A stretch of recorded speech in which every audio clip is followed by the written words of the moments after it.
Hi hello namaste welcome back to Suman TV.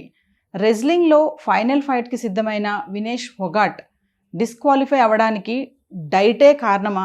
అదే తప్పిదం జరిగిందా? లేకపోతే అసలు వీళ్ళు తీసుకునే డైట్ ఎలా ఉండాలి? మరి దీనికోసం ఒక టీం అంటూ ఖచ్చితంగా ఉంటుంది. డైటిషియన్స్ ఉంటారు, డాక్టర్స్ ఉంటారు. అసలు ఏం జరిగింది? క్రీడాకారుని యొక్క డైట్ అనేది ఎలా ఉండాలి?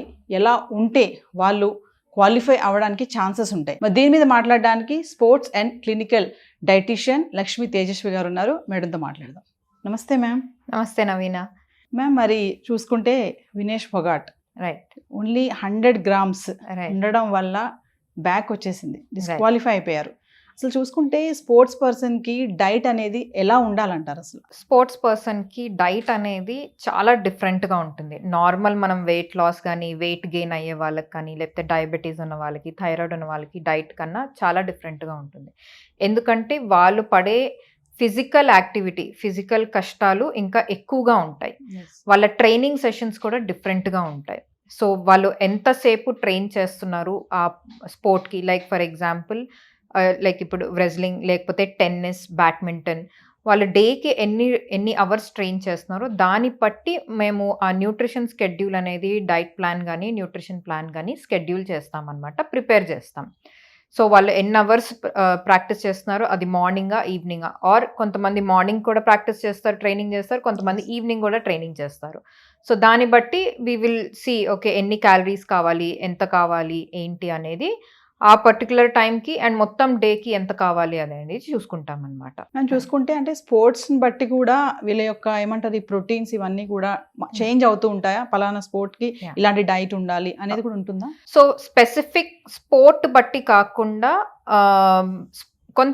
కొంచెం స్పోర్ట్ బట్టి కొంచెమేమో వాళ్ళ వెయిట్ ఏంటి, వాళ్ళ హైట్ ఏంటి, వాళ్ళ స్పోర్ట్ బట్టి ఎంత ప్రోటీన్ కావాలి అనేది, ఎంత స్ట్రెంగ్త్ కావాలి. సో ప్రోటీన్ బేసికలీ ఎందుకు, మజిల్ స్ట్రెంగ్త్ అంటే కండబలం పెంచుకోవడానికి అనేది తీసుకుంటారు. సో ఈ కండబలం కావాల్సిన ఎక్కువ స్పోర్ట్స్ ఉండేవి, ఆ స్పోర్ట్స్కి కొంచెం ప్రోటీన్ అనేది కొంచెం ఎక్కువగా ఇస్తాం. కానీ అది ఒక్కటే రీజన్ కాదు. ప్రోటీన్ అనేది వాళ్ళు ఎంతసేపు ట్రైన్ చేస్తున్నారు, వాళ్ళకి ఎంత కండ యూజ్ అయ్యింది, ఎంత మజిల్ బర్న్ అయిపోయింది వాళ్ళు ట్రైనింగ్ చేస్తున్నప్పుడు కానీ, ఆ స్పోర్ట్ మ్యాచ్ ఆడినప్పుడు, ఆ టోర్నమెంట్ కానీ కాంపిటీషన్ కానీ ఆడినప్పుడు ఎంతవరకు వాళ్ళకి కండబలం అనేది తగ్గింది చూసి దాన్ని బట్టి ప్రోటీన్ అనేది డిసైడ్ చేస్తాం. ఆల్సో వాళ్ళ వెయిట్ అండ్ వాళ్ళ హైట్ బట్టి కూడా డిసైడ్ చేస్తాం. సో మనం ఈ హార్మోన్స్ ఇంబ్యాలెన్స్ ఇవన్నీ ఎలా ఉంటాయి అసలు? సో హార్మోన్స్ అనేది డిఫరెంట్ రీజన్స్ వల్ల అవి ఇంబ్యాలెన్స్ అవ్వచ్చు, లేకపోతే బ్యాలెన్స్డ్గా ఉండొచ్చు. మేజర్లీ స్పోర్ట్స్లో ఉన్న వాళ్ళకి ఏదన్నా హార్మోనల్ ఇంబ్యాలెన్స్ ఉన్నాయి అంటే అది కొంచెం స్ట్రెస్ వల్ల ఎక్కువగా ఉంటుంది. ఓకే, స్ట్రెస్ వల్ల కొంచెం హార్మోనల్స్ ఎక్కువగా రిలీజ్ అవ్వడం కానీ తక్కువగా రిలీజ్ అవ్వడం వల్ల ఉంటాయి. సో ఇవి మేజర్లీ ఎక్కువగా స్ట్రెస్ హార్మోన్స్, లేకపోతే థైరాయిడ్ లెవెల్స్ కొంచెం వేరీ అవ్వడం అనేది జరుగుతుంది ఈజీగా. సో వాళ్ళు ఎంత స్ట్రెస్ తీసుకుంటున్నారు, ఆ స్ట్రెస్ టైంలో ఎలాంటి ఫుడ్ తింటున్నారు, ఒకవేళ కొంతమంది ఇప్పుడు చాలామంది మనం చూస్తూ ఉంటాం స్ట్రెస్ వల్ల వాళ్ళు ఎక్కువగా తినేయడం, లేకపోతే కొంతమంది ఎక్కువగా తినకుండా కడుపు మార్చుకోవడం. సో ఆ స్పోర్ట్ బట్టి వాళ్ళు ఆ స్ట్రెస్ లెవెల్స్ ఎలా ఉన్నాయి ఏంటి దాన్ని బట్టి మనం చూసుకుంటూ ప్లాన్ చేస్తామన్నమాట. సో ఈ హార్మోనల్ ఇంబ్యాలెన్సెస్ వల్ల వీళ్ళకి డెఫినెట్లీ ఈ కొన్ని ఎనర్జీ లెవెల్స్ తగ్గిపోవడం కానీ, లేకపోతే వాళ్ళ ఫుడ్ ఇంటేక్, ఫుడ్ హ్యాబిట్స్ కూడా చాలా చేంజ్ అయిపోతూ ఉంటాయి. కొంతమంది చాలా తక్కువగా తింటారు, కొంతమంది చాలా ఎక్కువగా తింటారు, లేకపోతే కొంతమంది స్వీట్స్ ఎక్కువ ప్రిఫర్ చేస్తారు, లేకపోతే కొంతమంది స్పైసీ ఫుడ్ ఎక్కువ ప్రిఫర్ చేస్తారు. దీన్ని బట్టి వాళ్ళ ట్రైనింగ్, వాళ్ళ ఆడే స్పోర్ట్ బట్టి కూడా ఎఫెక్ట్ ఉంటుంది దాని మీద. మనం చూసుకుంటే ఇప్పుడు 1 నైట్లో బరువు తగ్గడానికి తను చాలా కృషి అయితే చేసింది. ఏంటంటే హెయిర్ కట్ చేసుకోవడం, నెయిల్స్ తీయడము, బ్లడ్ తీయడము, స్విమ్మింగ్ అని, సైక్లింగ్ అని, స్కిప్పింగ్ ఇవన్నీ చేసినా కూడా అంటే అసలు మామూలుగా 1 నైట్లో బరువు తగ్గొచ్చు అంటే ఛాన్సెస్ ఉన్నాయంటారా? సో ఇప్పుడు ఫస్ట్ మనం అర్థం చేసుకోవాల్సింది ఏంటి అంటే తను బరువు ఎందుకు పెరిగింది, రైట్? ఇప్పుడు ఆల్రెడీ తను దానికి ముందు 3 మ్యాచెస్ ఆడింది, చాలా కష్టపడి 3 మ్యాచెస్ ఆడి ఆల్ 3 మ్యాచెస్ గెలిచింది. ఇన్ఫ్యాక్ట్ ఒక జాపనీస్ అమ్మాయితో గెలిచింది, where she is actually a very good player అనమాట ఆ జాపనీస్ అమ్మాయి. సో ఆల్ 3 మ్యాచెస్తో గెలిచింది. సో ఒక స్పోర్ట్ ఆడిన తర్వాత, ఒక కాంపిటీషన్ ఆడిన తర్వాత మన బాడీలో ఉండే ఎనర్జీ, బలం అంతా పోతుంది, యూజ్ అయిపోతుంది. ఎనర్జీ ఒక్కటే కాదు, మన కండబలం తగ్గిపోతుంది, మన బాడీలో ఉండే వాటర్ తగ్గిపోతుంది. ఎందుకంటే స్వెట్ అవుతాం బాగా, స్వెట్ అవుతాం, ఊపిరి ఎక్కువగా పీలుస్తాం. ఆ ఊపిరిలో కూడా బ్రీత్ అవుట్ చేస్తున్నప్పుడు ఆ వాటర్ అనేది స్ప్రే లాగా బయటకు వచ్చేస్తుంది అనమాట. అట్లా so that type of dehydration అవుతుంది. సో ఇది మనం డెఫినెట్గా స్పోర్ట్ కాంపిటీషన్ అయిపోయినాక రిప్లెనిష్ చేసుకోవాలి. రిప్లెనిష్ అంటే మనం మళ్ళీ తిరిగి బాడీకి అందించాలి, పోయినాయి అన్ని అందించాలి. ఎందుకు? బాడీ వీక్ అవ్వకుండా, మనకి ఏ వీక్నెస్ వచ్చి ఏదైనా జబ్బులు రాకుండా, డీహైడ్రేషన్ లాంటివి రాకుండా కాపాడుకోవాలి బాడీని. సో అందుకు స్పోర్ట్స్ అయిన తర్వాత కొన్ని ఫుడ్ తినడం కానీ, కొంచెం వాటర్ ఎక్కువగా తీసుకోవడం ఇలాంటివి చేస్తారు. సో అప్పుడు కొంచెం బరువు అనేది పెరుగుతారు. సో ఇప్పుడు ఒకటే రాత్రిలో బరువు తగ్గచ్చా అంటే అది మనం కరెక్ట్గా చెప్పలేం. ఎందుకంటే కొంతమంది తగ్గుతారు, కొంతమంది తగ్గలేరు. ఎందుకు తగ్గుతారు బాడీ వెయిట్? ఇప్పుడు నార్మల్ పర్సన్కి తీసుకుంటే మనం యాక్చువల్లీ ఎవ్రీడే కొంతమందికి హ్యాబిట్ ఉంటుంది వెయిట్ చెక్ చేసుకోవాలని. అది యాక్చువల్లీ చేయకూడదు. ఎందుకంటే ఎవ్రీడే మనం ఎంత స్వెట్ అవుతున్నాము, ఎంత స్టూల్ పాస్ చేస్తున్నాము, అంటే ఎంత మోషన్ వెళ్తున్నాము, ఏ టైప్ ఆఫ్ ఫుడ్ తిన్నాం, అంటే అది కార్బోహైడ్రేటా, ప్రోటీనా, ఫ్యాటా, ఎలాంటి టైప్ ఆఫ్ ఫుడ్ తిన్నాం ఆ ముందు రోజు రాత్రి కానీ, ఆ ముందు రోజు మధ్యాహ్నం కానీ, దాన్ని బట్టి కూడా మన వెయిట్ అనేది మారుతుంది నెక్స్ట్ డే మార్నింగ్కి. ఒకరోజు 100 grams ఎక్కువ ఉండొచ్చు, ఒకరోజు 100 grams తక్కువ కూడా ఉండొచ్చు. సో మనం చెప్పలేం కరెక్ట్గా ఎందుకు బాడీ వెయిట్ పెరుగుతుంది అనేది. తగ్గుతుంది, ఎస్ తగ్గుతుంది. మనం తను ఫర్ ఎగ్జాంపుల్ చాలా స్వెట్ చేయడానికి ట్రై చేసింది, స్విమ్మింగ్ చేసింది. స్వెట్ చేయడానికి ఏం చేసింది తను? సోనా అంటే ఒక వేడి రూమ్లో కూర్చొని మొత్తం బాడీలో ఉండే ఎక్స్ట్రా వాటర్ అంతా పోవడానికి ట్రై చేసింది. అలాంటివి ట్రై చేసింది. సో ఎక్కువ ఎక్సర్సైజ్ చేయడం వల్ల స్వెట్ అయ్యేసరికి, డీహైడ్రేషన్ అయ్యేసరికి ఆ వాటర్ అంతా పోతుంది అనేది ట్రై చేసింది. సో ఆల్మోస్ట్ చాలా వరకు తగ్గింది, కానీ 100 grams మిగిలిపోయింది. అది ఎందుకు అనేది మనం కరెక్ట్గా చెప్పలేం. తను మోషన్ సరిగ్గా పాస్ చేసిందా లేదో కూడా మనకి తెలీదు. Maybe she would have, athlete కాబట్టి కరెక్ట్ డైట్ తీసుకుంటుంది కాబట్టి she would have definitely motion అంతా సరిగ్గా పాస్ అవ్వడం అంతా జరుగుంటుంది. బట్ ఎందుకు తగ్గలేదు అనేది మనం ఎగ్జాక్ట్ రీజన్ అనేది చెప్పలేము అనమాట. సో మరి వీళ్ళ యొక్క స్లీపింగ్ టైమింగ్స్ కానీ, వర్కౌట్ టైమింగ్స్ ఇవన్నీ ఎలా ఉంటాయి మేడం ఒక స్పోర్ట్స్ పర్సన్కి? సో స్లీప్ టైమింగ్స్ అనేది పర్సన్ టు పర్సన్ డిఫరెంట్ ఉంటుందండి. లైక్ కానీ గుడ్ ప్రాపర్ స్లీప్ అనేది చాలా ఇంపార్టెంట్. లైక్ కొంతమంది ఎలా ఉంటారంటే కాంపిటీషన్ ముందు రోజు, ఎవరైనా competition, any sport, any person, అది చిన్నవాళ్ళైనా పెద్దవాళ్ళైనా, కాంపిటీషన్ ముందు రోజు మాత్రం ఏ ఎక్సర్సైజ్ చేయకూడదు, ఏ యాక్టివిటీస్, హెవీ యాక్టివిటీస్ ఏమీ పెట్టుకోకూడదు. They should be very stress free అనమాట. సో చాలా రిలాక్స్డ్గా ఉండాలి, బాడీ ఫిజికల్గా మెంటల్గా కూడా చాలా రిలాక్స్డ్గా ఉండాలి. సో ఈ టైంలో ఏమవుతుంది అంటే స్లీప్ అనేది మంచిగా ఉంటుంది. ఆ sleep good 8 hours of sleep వస్తే బాడీ రిఫ్రెష్డ్గా ఉంటుంది నెక్స్ట్ డే మార్నింగ్కి, అండ్ రిపేర్ అవుతుంది అనమాట. ఆ నైట్ అంతా మంచి స్లీప్ ఉంటే బాడీ మంచిగా రిపేర్ అవుతుంది. సో ఇట్స్ లైక్ మన బాడీ కూడా ఒక మెషిన్ లాంటిది. సో రోజంతా పనిచేస్తుంది, ఆ నైట్ టైం ఏమో అది రిలాక్స్ అయ్యి రిపేర్ చేసుకోవడానికి టైం తీసుకుంటుంది అనమాట. సో ఆ టైంలో గుడ్ స్లీప్ ఉంటే, డిస్టర్బ్ స్లీప్ కాకుండా గుడ్ మంచి స్లీప్ ఉంటే నెక్స్ట్ డే మార్నింగ్కి డెఫినెట్గా పర్ఫార్మెన్స్ అనేది చాలా మంచిగా ఉంటుంది. మనం చూసుకుంటే అసలు బాడీకి క్యాలరీస్ అనేవి ఎంత ఉండాలి, ఎంత పర్సెంటేజ్ వరకు ఉండాలంటారు? ఇది చాలా సబ్జెక్టివ్ అండ్ వెరీ జనరల్గా చెప్పలేమన్నమాట. ఒక్కొక్కరికి ఒక్కొక్కలాగా ఉంటుంది. లైక్ ఇంతకు ముందు కూడా నేను చెప్పింది, లైక్ వాళ్ళ ట్రైనింగ్ సెషన్స్ చాలా డిఫరెంట్గా ఉంటాయి. లైక్ 3 hours మార్నింగ్ ట్రైన్ చేస్తారు, కొంతమంది మార్నింగ్ 5 నుంచే ట్రైనింగ్ స్టార్ట్ చేసుకుంటారు, కొంతమంది మార్నింగ్ చేస్తూ ఈవినింగ్ 4 o'clockకి కూడా టిల్ నైట్ 7-8 వరకు ట్రైనింగ్ చేసుకుంటూ ఉంటారు. సో ఇట్లా డిఫరెంట్గా ఉంటుంది ట్రైనింగ్ సెషన్స్. వాళ్ళ ట్రైనింగ్ సెషన్స్ బట్టి ఎంత ఇంటెన్స్ ట్రైనింగ్ సెషన్స్ ఉంటున్నాయి. ఆ 3 hours training morning, 3 hours evening training కూడా ఎంతసేపు వారు కంటిన్యూస్గా ట్రైనింగ్ చేస్తున్నారో దాన్ని బట్టి, వాళ్ళ హైట్ బట్టి, వాళ్ళు ఇప్పుడు కరెంట్ వెయిట్ బట్టి ఎంత ఇవ్వాలో దాన్ని బట్టి మేము క్యాల్కులేట్ చేసి ఇస్తామన్నమాట. అది 2000 calories అవ్వచ్చు, అది 3000 calories అవ్వచ్చు, అది 3500 calories కూడా అవ్వచ్చు. సో చాలా డిఫరెంట్గా ఉంటుంది, అందరికీ ఒకలాగా ఉండదు. కొంతమంది బిజీగా ఉంటారు మేడం అథ్లెట్స్, వాళ్ళు ఎంతసేపు ప్రాక్టీస్లోనే నిమగ్నం అయిపోయి ఉంటారు కదా, అలాంటి వాళ్ళకి ఫుడ్ హ్యాబిట్స్ ఎలా ఉంటాయి? సో ఈ బిజీగా ఉండే వాళ్ళకి డెఫినెట్గా it should be more home cooked meal. Okay. Home cooked అంటే చాలా హెల్తీగా ఉండాలి. బయట ఫుడ్స్ అనేది అవాయిడ్ చేయాలి. ఈ హోమ్ కుక్డ్ మీల్ కూడా చాలా బ్యాలెన్స్డ్‌గా ఉండాలి. అంటే మనం జనరల్లీ మాట్లాడతాం కదా! కార్బోహైడ్రేట్, ప్రోటీన్, ఫైబర్ అనేది, విటమిన్స్ అనేది చాలా బ్యాలెన్స్డ్‌గా ఉండాలి. ఓకే.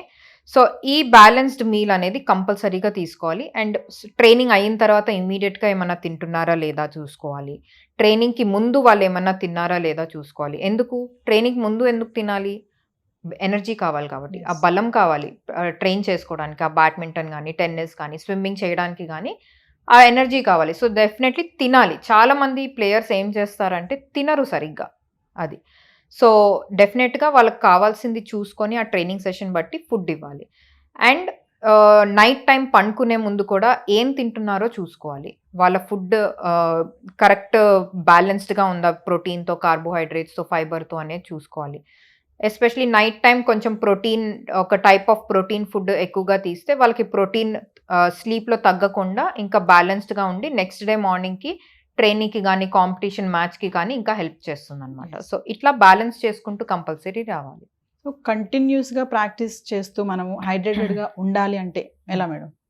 కంటిన్యూస్‌గా ప్రాక్టీస్ చేస్తూ హైడ్రేటెడ్‌గా ఉండాలి అంటే డ్యూరింగ్ ట్రైనింగ్ సెషన్ కానీ, లేకపోతే కాంపిటీషన్ అవుతున్నప్పుడు మధ్య మధ్యలో సిప్ ఆఫ్ లిక్విడ్స్ తీసుకోవాలి. ఫ్లూయిడ్స్ ఏదో ఒకటి తీసుకోవాలి. ప్లెయిన్ వాటర్ అనేది సరిపోదు.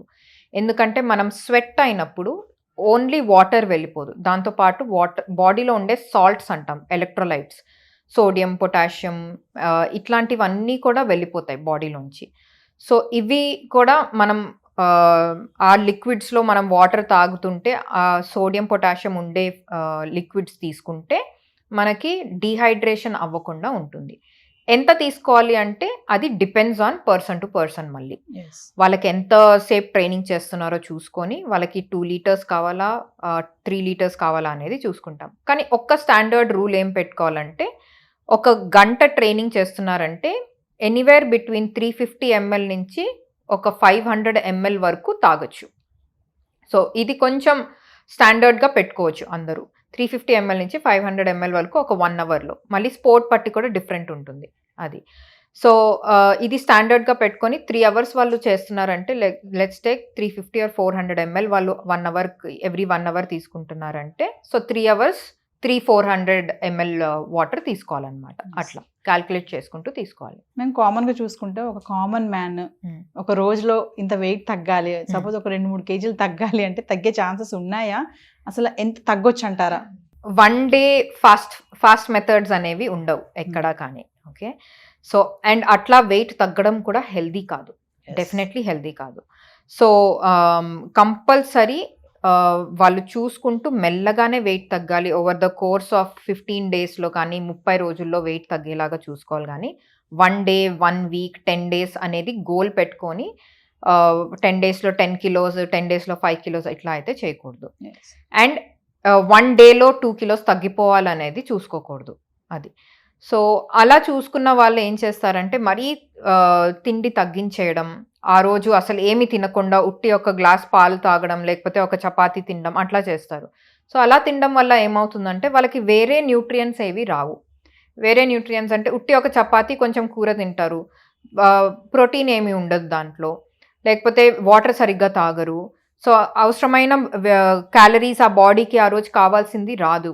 దొరకనప్పుడు డెఫినెట్‌గా బాడీ మీద వేరే ఎఫెక్ట్స్ అనేవి ఉంటాయి. మేము కామన్‌గా ఈ ప్రోటీన్స్ విషయంలో అథ్లెటిక్స్ చేసే మేజర్ ప్రాబ్లమ్ ఏముంటాయి మేడం? ప్రికాషన్స్ లేకుండా వాళ్ళు ఏం మిస్టేక్స్ చేస్తూ ఉంటారు? ఏం ప్రికాషన్స్ తీసుకోవచ్చంటారు? ప్రోటీన్ ఏంటంటే చాలామంది సప్లిమెంట్స్ మీద ఎక్కువగా ఫోకస్ చేస్తూ ఉంటారు. Athletes especially. ఒక్క రూల్ ఏంటి అంటే ఎవ్వరు అండర్ ఏజ్ వాళ్ళు అంటే 17, 18 ఇయర్స్ కన్నా తక్కువ ఉన్న వాళ్ళు పిల్లలు డెఫినెట్‌గా సప్లిమెంట్స్ అనేది తీసుకోకూడదు. మల్టీవైటమిన్ ఇట్లాంటివి అయితే పర్వాలేదు కానీ ప్రోటీన్ సప్లిమెంట్స్ లాంటివి చాలా different types of protein supplements Yes. ఉంటాయి. ఇట్లాంటి వాటి మీద డిపెండ్ అవ్వకూడదు. 2 రీజన్స్ దానికి. ఒకటి సేఫ్ కాదు వాళ్ళ అండర్ ఏజ్‌కి. ఇంకో రీజన్ ఏంటంటే అంత చిన్న ఏజ్‌లోంచే వీళ్ళు వాటి మీద బాడీ డిపెండ్ అయిపోయింది అంటే వాళ్ళు పెద్దగా అవుతూ లైక్ ఇప్పుడు 29 ఇయర్స్, 28 ఇయర్స్ వరకు వాళ్ళు మ్యాచెస్ ఆడాలి అంటే ఆ ప్రోటీన్ సప్లిమెంట్స్ ఆల్రెడీ ఇన్ని ఇయర్స్ తీసుకున్నారు కాబట్టి ఇంకా ఆ ఏజ్‌కి వచ్చేసరికి సరిపోదు. ఇంకా హై డోసెస్ తీసుకోవాలి లేకపోతే దానికన్నా ఇంకా పవర్ఫుల్ డోసెస్ తీసుకోవాలి. దానికన్నా ఇంకా పవర్ఫుల్ అంటే ఏమీ ఉండవు. Yes. అవి దే ఆర్ ప్రొహిబిటెడ్ సబ్స్టెన్సెస్ ఉంటాయి విచ్ దే షుడెంట్ టేక్. అవి తీసుకోవడానికి డిపెండ్ అయిపోతారు. ఎందుకంటే ఈ ప్రోటీన్ సప్లిమెంట్స్ వల్ల వాళ్ళకి ఏం ఉపయోగం ఉండలేదు. వీళ్ళు ఎందుకంటే ఆల్రెడీ 17 years 16 years నుంచే తీసుకోవడం అలవాటు చేసేసుకొని 25 years వచ్చేసరికి అవి బాడీకి అలవాటు అయిపోయి వాళ్ళకి పనిచేయవన్నమాట. Yes. సో డెఫినెట్గా after an age of 20 years supplements మెల్లగా స్టార్ట్ చేసుకుంటూ చూసుకోవాలి. అండ్ ఓన్లీ సప్లిమెంట్స్ మీద కూడా డిపెండ్ అవ్వకూడదు. ఇప్పుడు చాలా న్యాచురల్ ఫుడ్స్ మీద ప్రోటీన్ చాలా, especially if somebody is a non vegetarian, definitely వాళ్ళకి బెనిఫిట్ ఉంటుంది. వెజిటేరియన్స్కి కూడా గుడ్ ప్రోటీన్ ఉంటుంది, కానీ అది బ్యాలెన్స్డ్గా తీసుకోవాలి. ఎలాంటి వెజిటేరియన్ ప్రోటీన్స్ తీసుకుంటున్నారో ఫుడ్స్ తీసుకొని కూడా వాళ్ళు అచీవ్ చేయగలరు అనమాట. ఫైనల్గా చూసుకుంటే అథ్లెటిక్స్ మేము ప్రెషర్ విషయంలో Right. అంటే కంపేర్ టు మెన్స్ Hmm. అంటే ఉమెన్స్ మెన్స్ చూసుకుంటే ఈ ప్రెషర్ అనేది ఎవరికి అంటే ఎక్కువగా ఎవరికి ఉంటుంది అంటారు? ఆ టెన్షన్ కానీ అదంతా కూడా చూసుకుంటే ఎవరికి ఎక్కువ శక్తి ఉంటుంది అంటారు అంటే ప్రెషర్ తట్టుకోవడానిక తట్టుకోవడానికి? కామన్ గా చూస్తే ఉమెన్స్ ఎక్కువ ఉంటుంది అని చెప్తారు కదా, మరి Right. ఈ స్పోర్ట్స్ పర్సన్ గా చూసుకుంటే ఎవరికి ఉంటుంది అంటారు? స్పోర్ట్స్ ఇండివిజువల్ బట్టి ఉంటుందండి, జెండర్ బట్టి చెప్పలేం. ఇప్పుడు నార్మల్ పీపుల్కి అయితే ఆడవాళ్ళు ఇంకా ఎక్కువ ప్రెషర్ తట్టుకోగలరు, అవును. స్ట్రెస్ ఎక్కువ Yes, తీసుకోగలరు yes. అని ఉంటుంది. స్పోర్ట్స్ వాళ్ళకి అలా చెప్పలేం.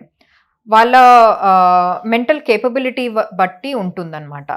కొంతమంది స్ట్రెస్ చాలా ఈజీగా హ్యాండిల్ చేయగలరు, కొంతమంది హ్యాండిల్ చేయలేరు. ఎందుకంటే ఎస్పెషలీ స్పోర్ట్స్ వాళ్ళకి ఏమవుతుందంటే there is lot of attention on them.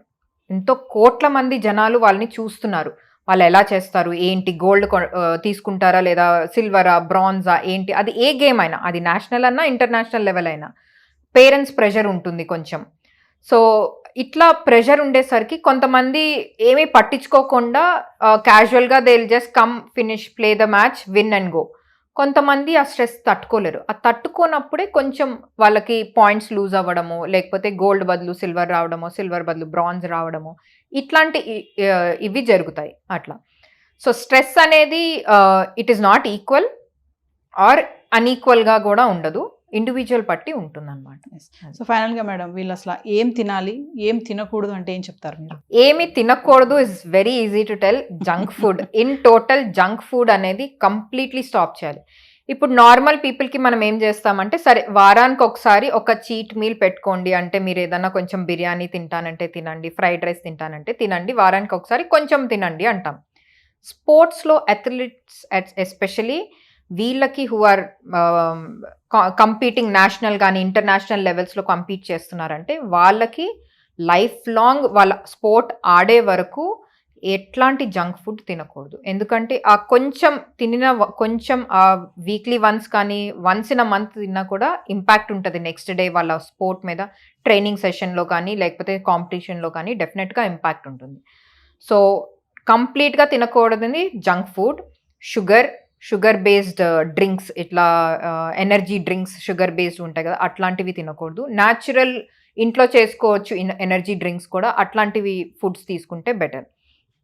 ఏమి తినాలి అంటే ఫ్రూట్స్, నట్స్, సీడ్స్ అంటే చియా సీడ్స్ కానీ అవిసె గింజలు, ఇట్లాంటివి ఎక్కువగా డిపెండ్ అవుతాయి. ఇవన్నీ హెల్దీ ఫ్యాట్స్, హెల్దీ ప్రోటీన్ ఇవి కాబట్టి సో ఇట్లాంటి ఫుడ్స్ ఎక్కువగా తినాలి.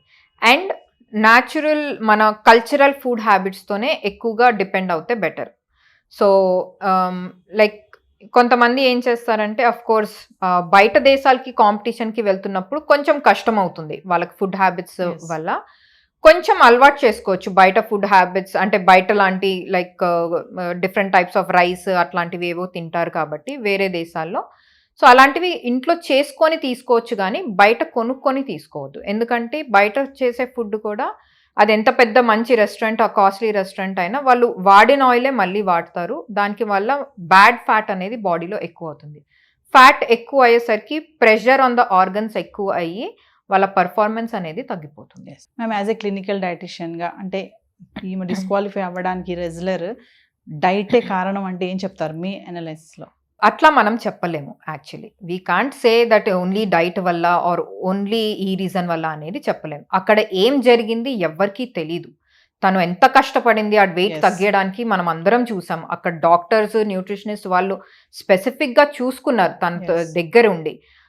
And there was a trainer also, తను స్విమ్మింగ్ చేస్తున్నప్పుడు అండ్ స్కిప్పింగ్ జంపింగ్ చేస్తున్నప్పుడు దే వాజ్ దేర్. ఎందుకు ఆ 100 grams తగ్గలేదు అనేది మనం కరెక్ట్ రీజన్ అనేది చెప్పలేమన్నమాట. It can be various reasons. Maybe we can't tell స్పెసిఫిక్గా ఇది stress also can be a reason. So అది కూడా మనం కరెక్ట్గా చెప్పలేమన్నమాట. సో వ్యూవర్స్, 100 గ్రాములు మన దేశానికి ఒక బంగారు పతకాన్ని దూరం చేసింది. బంగారు పతకమే కాదు, బంగారం లాంటి క్రీడాకారిని మనోధైర్యాన్ని కూడా దెబ్బతీస్తుందని చెప్పుకోవాలి. This is Naveena signing off. Thank you ma'am. Thank you.